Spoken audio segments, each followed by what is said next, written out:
بسم الله الرحمن الرحيم. marka ugu horeysa waxaan salaamayaa shacabka Soomaalida ee ku kala dhaqan wadanka gudaha iyo dibadda. Kolley mowduucii kale ayaan kaga hadlay hordhaca sababaha ilaa March 6 maalintii jeelka aan ka soo baxay iyo sababaha waxyaabahan ku mashquulsanaa iyo waxyaabahaas marka hadda kuma celinaya laakiin mowduucan waxaan kaga hadlayaa un kaliya toon matqaana ajenda kooban oo ah waxa jiray macallin baa wuxuu ii diray meelaan wax ka dhigto article yar inaan ka soo qoro dhibaatooyinka bariga dhexe iyo waxyaabahaas marka taas waxay la gashay dhibaatooyin fara badan oo isku dhafan oo mujtamaca meel kasta saameyn ku yeelanaya siyaasado waaweyn caalamku in marlamaad uu u qaabaysmayo qaabkii dagaalkii labaad ee adduunka ciddii guuleysatay oo Mareykanku hormood uu ka ahaa qaabkii adduunka waqtiga loo dhisan gareeyay ilaa maanta ku taagan yahay waa one side dhaqaale siyaasad awood wax walba marka waxa ay soo baxday marka afar arrimood oo jaangoynaya caalamka siyaasadiisa maanta hadana mar kale caalamkuna maanta siyaasadihiisu waa wax yar oo kooban waa sida hooyada iyo ilmaheeda oo kale wax kasta oo hooyada saameyn ku yeesha ilmaha caloosha ku jirana saameyn buu ku yeelanay marka waxay soo baxay afar walwal oo khatar ah oo inagana saameyn inagu yeelanaya saameyn ku yeelanaya masaajidka aan ku tukano malcaamada quraanka carruurta inagu dhigato iskuulkeena awlaadeena mustaqbalkeena nolosheena diinteena waxayno dhan mid waa dagaalka qase ka socda iyo kolba qaabku u dhamaado negative iyo positive wax kasto adiga negative kugu dad buu positive yahay wax kasto adiga positive ku noqdo iyo wanaagna dad buu u yahay xumaan marka taas waa budo gooni u tuman waxa kale iyaduna budo goonideeda u tuman dagaalka ka socda Ukraine waa mid isaguna saameynaya caalamka oo dhan kolba qaabka uu hadduu nabad iyo nidaam ku dhamaadana nabadda iyo xasiloonidu koonkanaad ku nooshaa cid walba danba ugu jirta haddii xaaladdu ay ka sii dartana iyadana saameyn buu inagu yeelanaya midda saddexaad oo hadda aan halkan soo fadhiistay waa doorashada Mareykanka ka dhacaysa November 5 oo ay ku tartamayaan Kamala Harris iyo Donald Trump taasina saameyn bay inagu yeelanaysaa bacdama Mareykanku yahay awoodda maanta wax walba jaangoysa caalamka siyaasadihiisa koonkan Ilaahay baa maamulo laakiin de aadamaha tasarrufaadka iska leh marka tasarrufaadka ugu badan maanta cid haysato waa Mareykanka marka siyaasadihiisu saameyn bay inagu yeelanayaan goor walba caalamka islaamka maanta saameyn bay ku leeyihiin doorashadan hadda maanta ka dhacaysa bisha November 5 waxay ka duwanaanaysaa kuwii hore saameyn noocee ah bay inagu yeelanaysaa baan halkan soo fadhiistay waxa ila galayna wuxuu ahaa article-ka iyo nidaamkaas inaga labadan xisbi midkaydan inoogu jirta labadan xisbi ee tartamaya si guud ba caalamka waxay ugu jirtaa xisbiga Republican-ka inay doortaan oo Donald Trump uu soo baxo Kamala Harris iyo xisbiga dimuqraadiga caalamka danuguma jirto si guud ba si gaar ahaaneed inaga islaamka hadda inaguma jirto waa budo iyo arrin khatar ah oo gooni iyaduna u tuman marka iyadoo yar tahay ba inagu ka muslimaan ahaan iyo ka Soomaali ahaan maxaan saameyn ku yeelan karnaa haddana qodobada waxa ay soo baxay mid ka kaliya oo saameyn aan ku yar yeelan karno wuxuun inuu yahay tan Mareykanka ee soo socota labada xisbi markaan iska rab dhigno xisbiga dimuqraadigu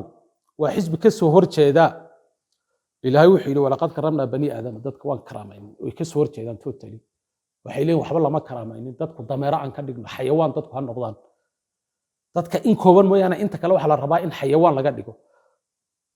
maxaa taqaanay lab iyo dhadig maanta waxa la sameeyay intaas oo kale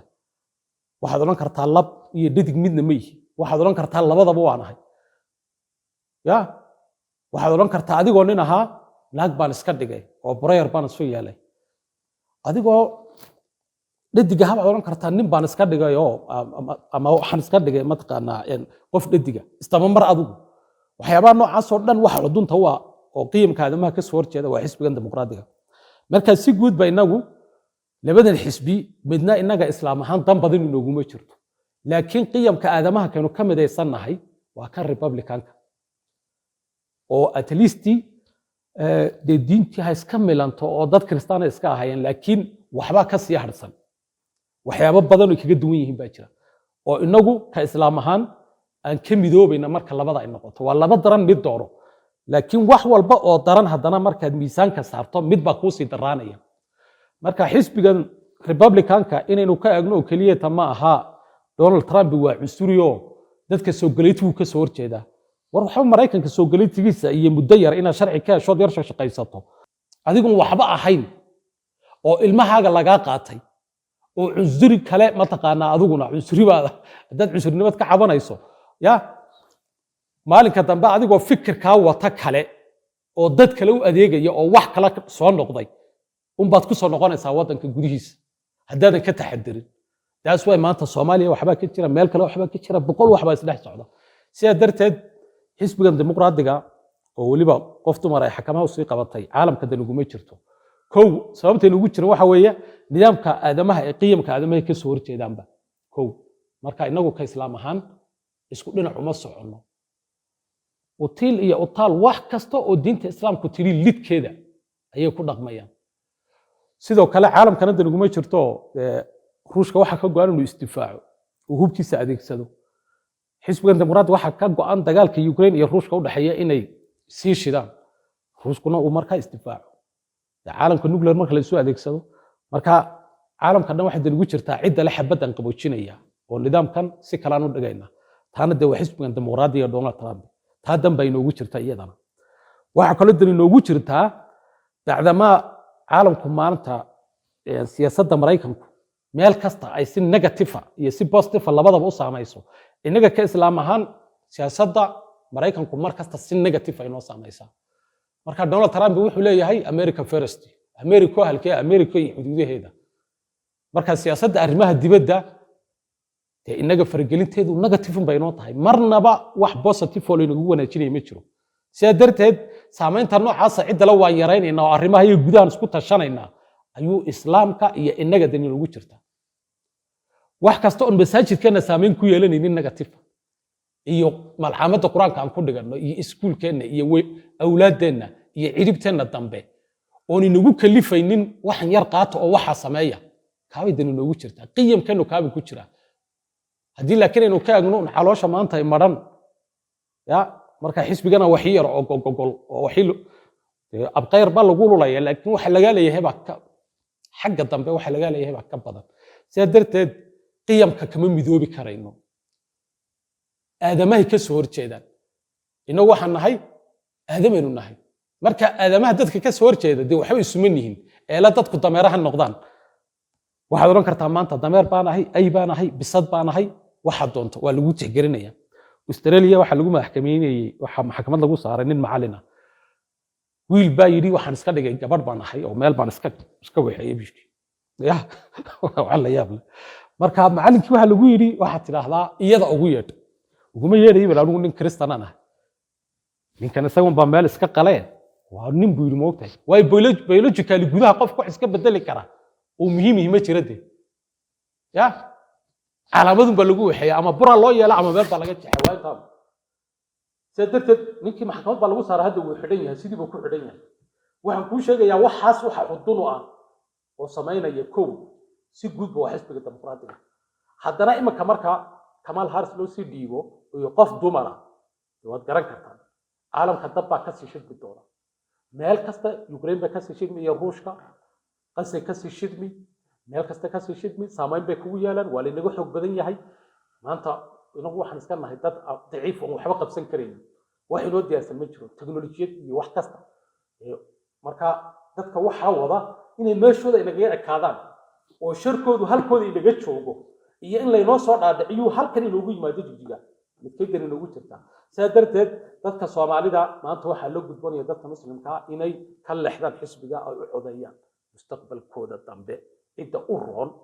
ee waxyaabaha qaarkood ay ka midoobayaan diin ahaan ay wax ka midoobayaan xisbiga dimuqraadiga aadameenan kama midoobayno diinna kama midoobayno laakiin cidda aynu waxuun ka midoobi karno ee meela aynu iska shabihi karno waa xisbiga dimuqraadiga si guud ama nabcow ama jeclow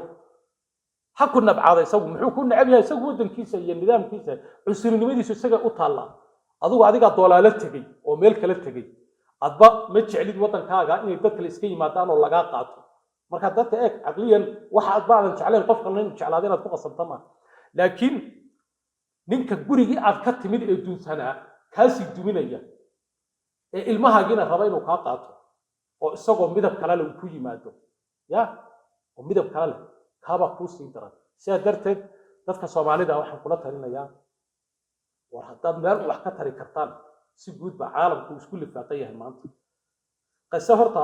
dad badan baa laga yaabaa inay yidhaahdaan Soomaalidu inta badan hadalka negative-ka un bay eegataay oo qaabka inay yidhaahdaan Donald Trump baaba uga sii daran horta qasa iyo Xamaas iyo Lubnaan wax badan oo la yeeli karo u harsan ma jiro stage kale uu soo kordhin karaa ma jiro sidaa darteed mar hadduuna wax culays oo kale ku sii biirin kara uuna jirin waxa aan ugu aaminsanahay inuu xagga nabadda uun loo durko waayo wax kasta oo Israa'iil u daran marka Israa'iil la arko inay wixii dhaqaajin karin nabad bas bay qasbanaanaysaa sidaa darteed waa inaad ka eegtaan qodobada kale ee muhiimka ah oo taasina ay ku lifaaqan tahay marka dadka Soomaalida iyo dadka Muslimka maalmaha haray war codkiina qofka aad wuxuu ka midoobi kartaan ama xisbiga wuxuu aad ka midoobi kartaan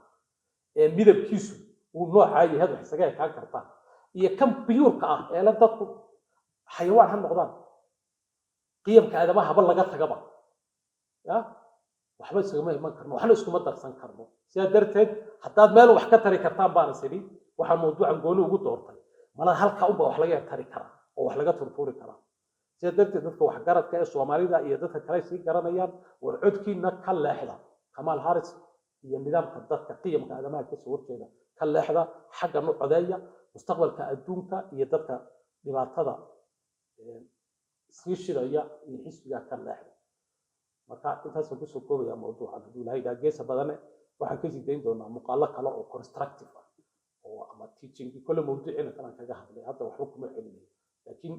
waxyaabo badan oo constructive ama dhalinyarta ama daayarta kale iyo mustaqbalka ama waxbarasho ama nidaam waxyaabo badan oo mataqaana dadka manaaficaad u leh dhalinyarta oo muddada imanka sanad iyo 8 bilood ilaa maalintan jal ka soo baxay aan ku mashquulsanayn ama akhris ama waxyaabo badan marka aniga iyo nidaam dad kale waxaan aaminsanahay inaan wax idin ku soo kordhin karno marka mawduucyo noocaas aan ka sii baahin doonaa isaga iyo YouTube-ka kale ee Daily Grant insha Allah ta'ala